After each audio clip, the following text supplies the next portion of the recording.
नमस्कार प्यारे बच्चों, मैं हूं आपकी हिंदी टीचर ललितेश और आज मैं आपको पढ़ाने जा रही हूं काव्य खंड का पहला पाठ।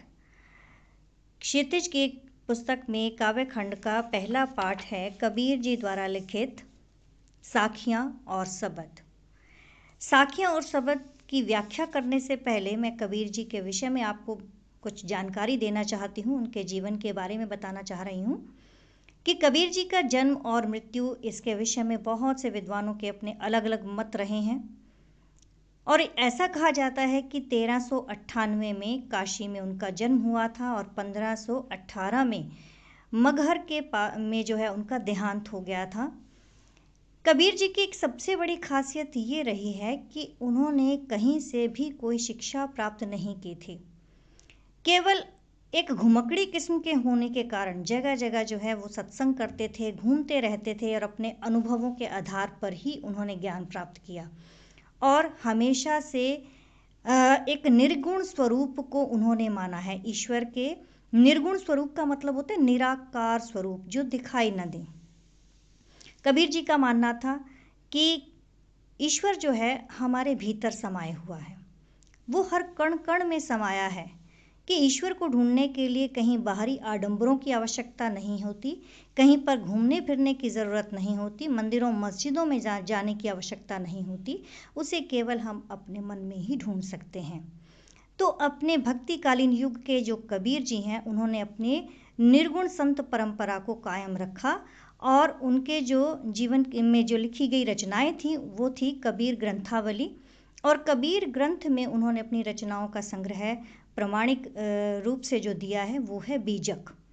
इसके अतिरिक्त गुरु ग्रंथ साहब भी उनकी एक रचना रही है।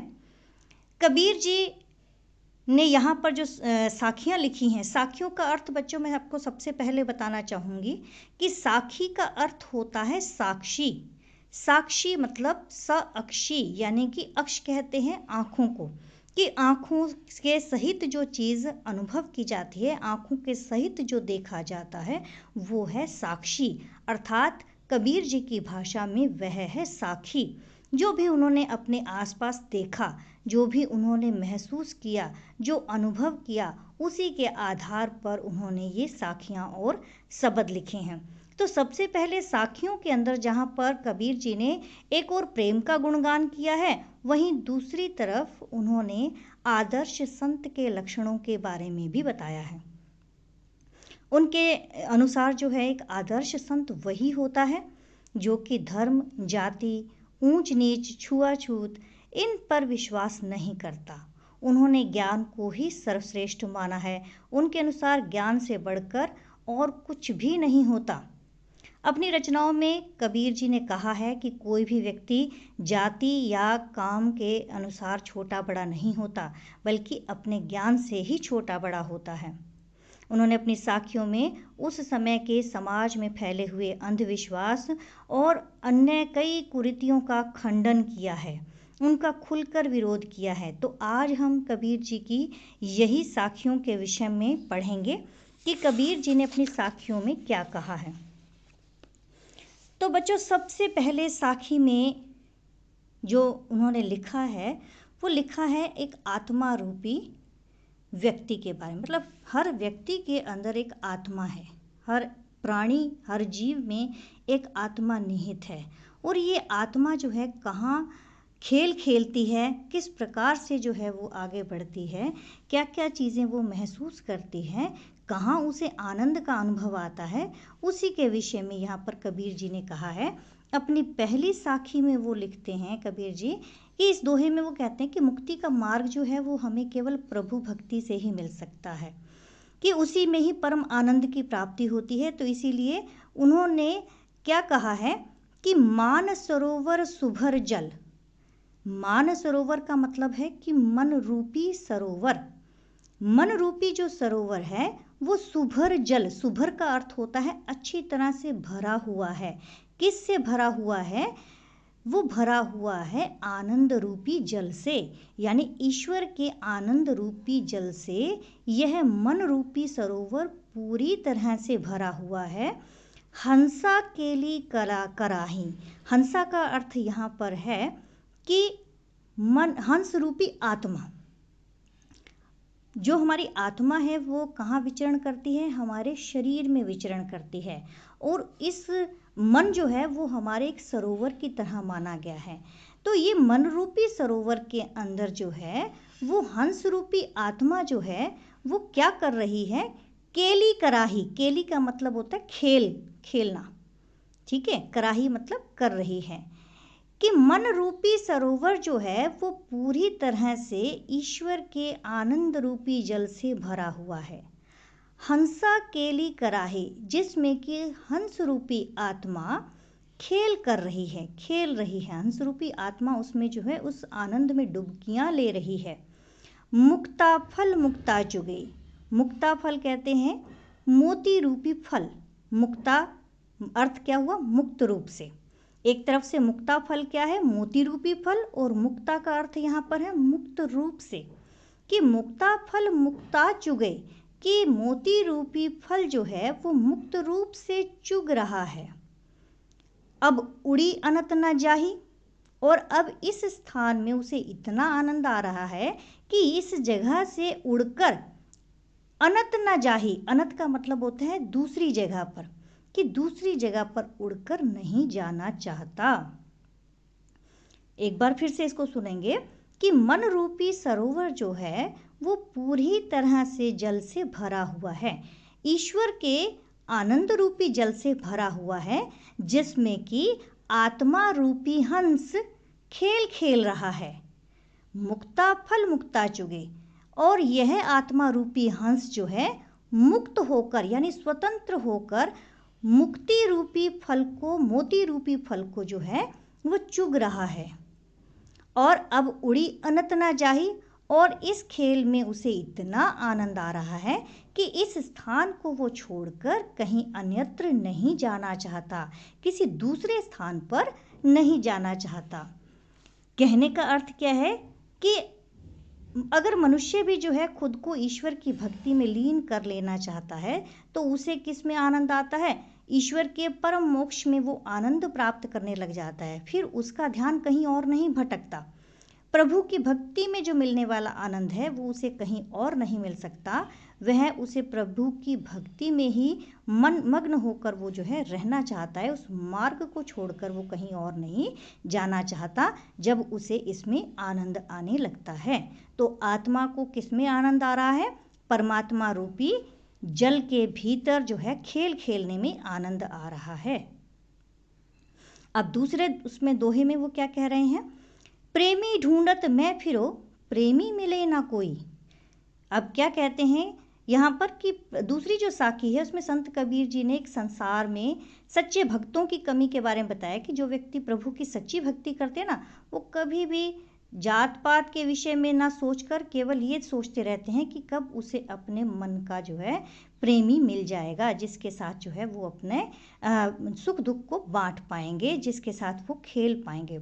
अब ईश्वर जो है वो ईश्वर की जो है क्या कहा है? प्रेमी कहा है। और उसकी प्रेमिका कौन है? ये आत्मा है। अब आत्मा जो है वो किससे मिलना चाहेगी? अपने प्रेमी परमात्मा से मिलना चाहती है। तो यहाँ कबीर जी कहते हैं कि प्रेमी ढूंढत मैं फिरो, यानी कि मेरी आत्मा जो है, मेरी आत्मा रूपी प्रेमी जो है वो अपने प्रेमी को ढूंढती फिर रही है, यानी अपने परमात्मा रूपी प्रेमी को ढूंढती फिर रही है। प्रेमी मिले ना कोई, लेकिन उसे कहीं अपना परमात्मा रूपी प्रेमी मिल नहीं रहा है अभी भी। प्रेमी को प्रेमी मिले, कहते जिस दिन इस आत्मा रूपी प्रेमी को अपना परमात्मा रूपी प्रेमी मिल जाएगा, सब विष अमृत होई।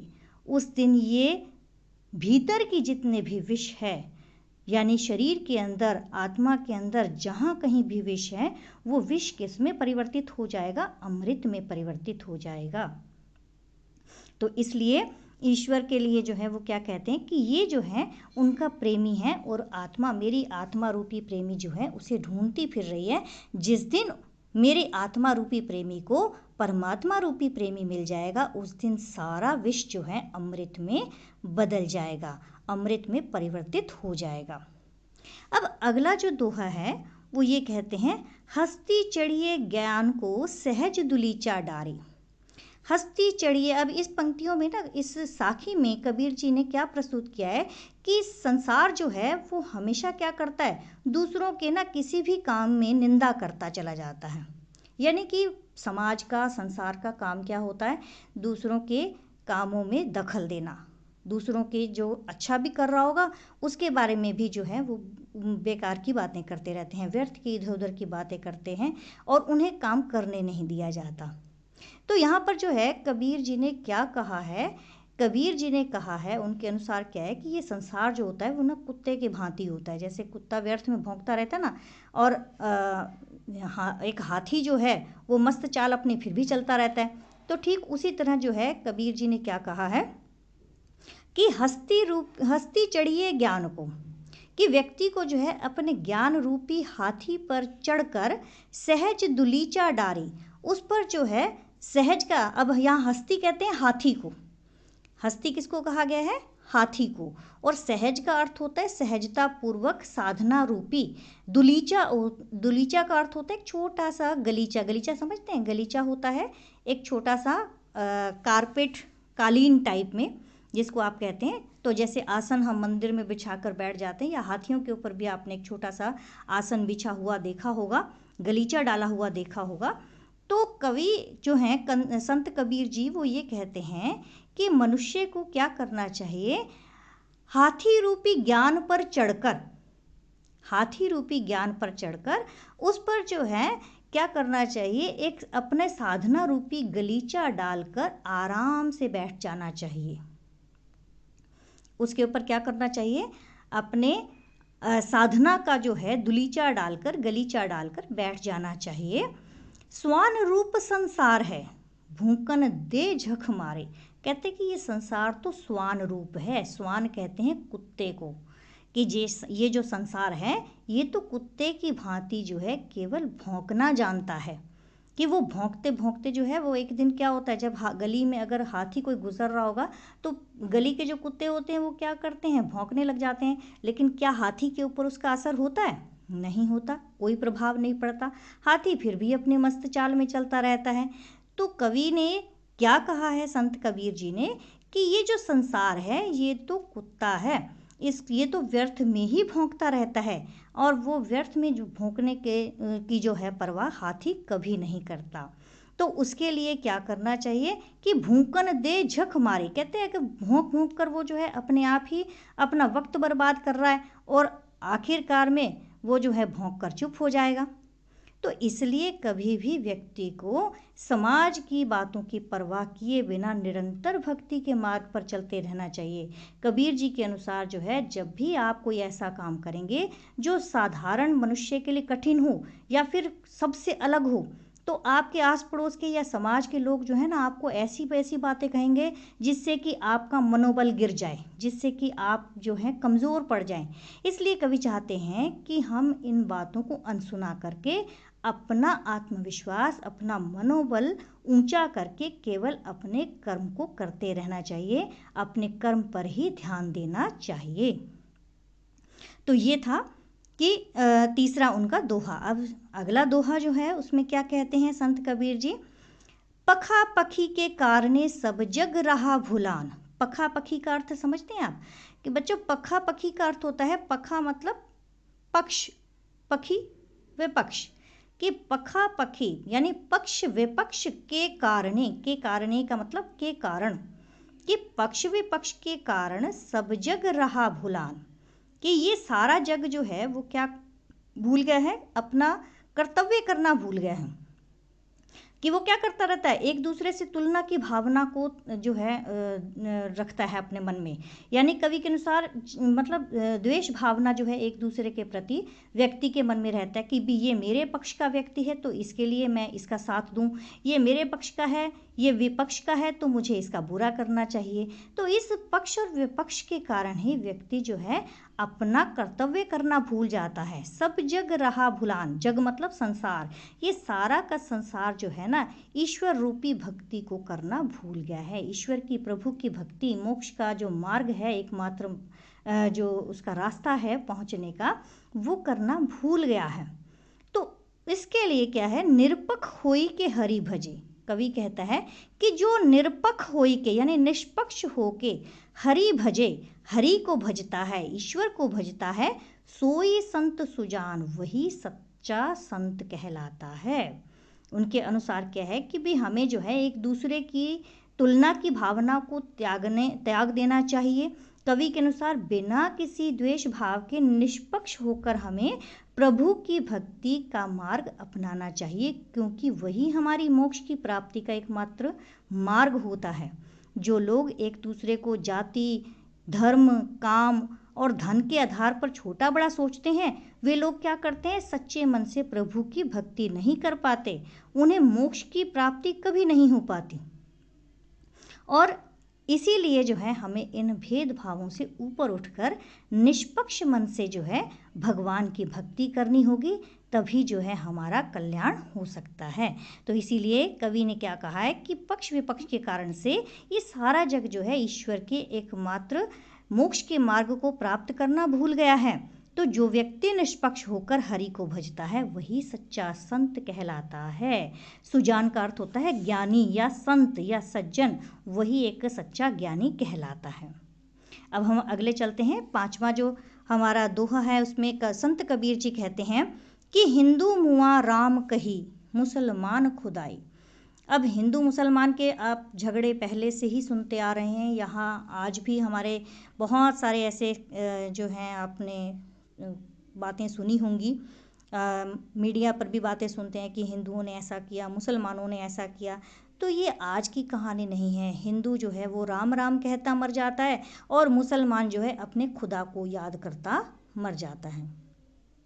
तो समाज के अंदर जो फैले ये हिंदू और मुस्लिमों के आपसी भेदभाव का वर्णन जो कवि कर रहे हैं, उनके अनुसार जो है हिंदू और मुस्लिमों में मुसलमानों के अंदर एक दूसरे के प्रति जो है जो काफ़ी द्वेष भरा पड़ा है, एक दूसरे के धर्म के प्रति जो घृणा है, उसमें हर कोई अपने आप को महान समझता है।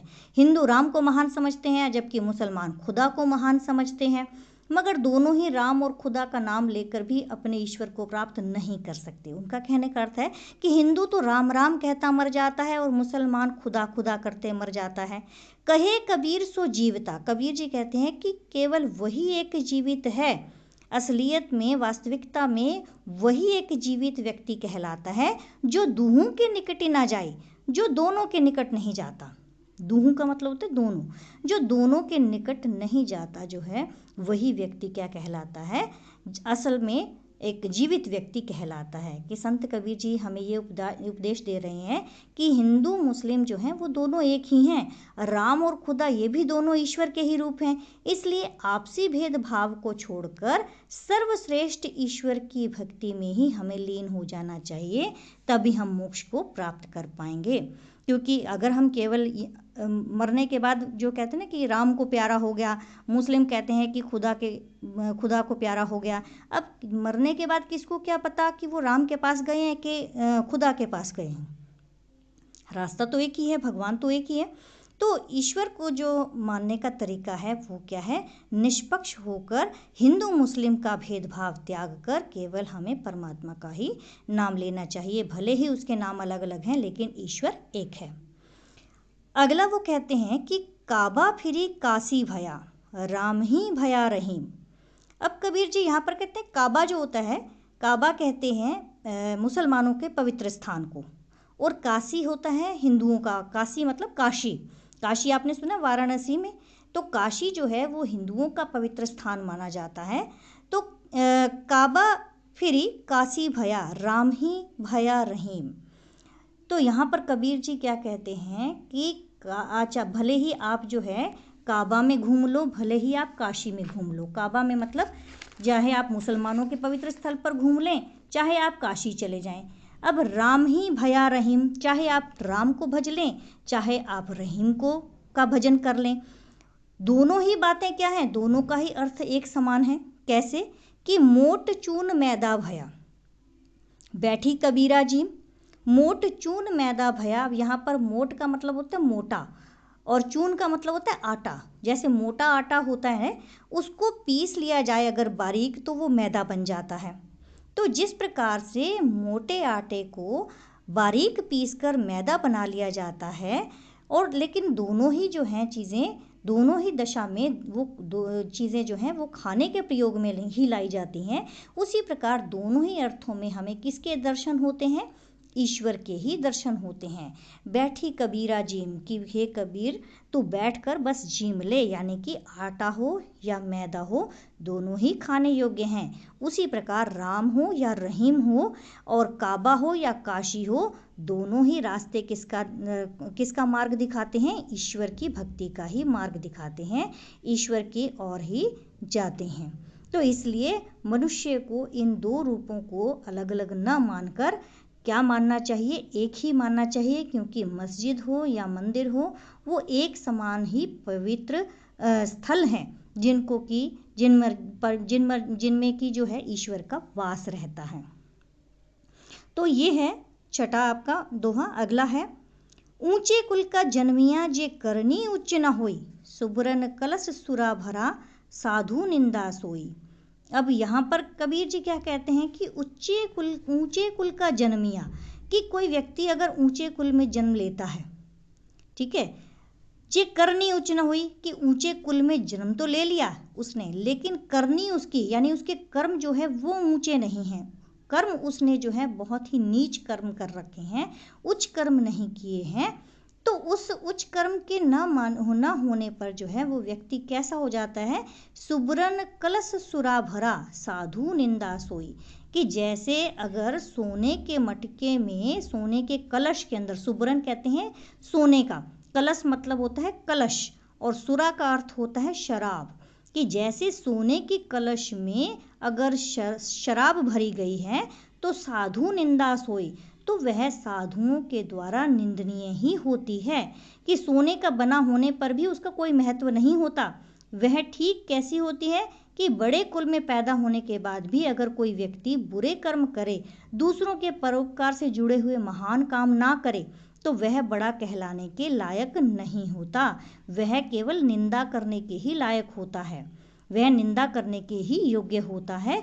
इसलिए हमें जो है किसी भी मनुष्य को उसके कुल से नहीं बल्कि उसके कर्मों से पहचानना चाहिए। तो कबीर जी के द्वारा ये लिखी गई जो साखियाँ हैं बच्चे, ये है, आप जो है एक बार दोबारा से पढ़ लें, और अगर कोई चीज़ नहीं समझ में आए तो आप मुझे जो है अपने कमेंट में भेज सकते हैं। आप इस YouTube चैनल को सब्सक्राइब भी करें, लाइक करें, शेयर करें।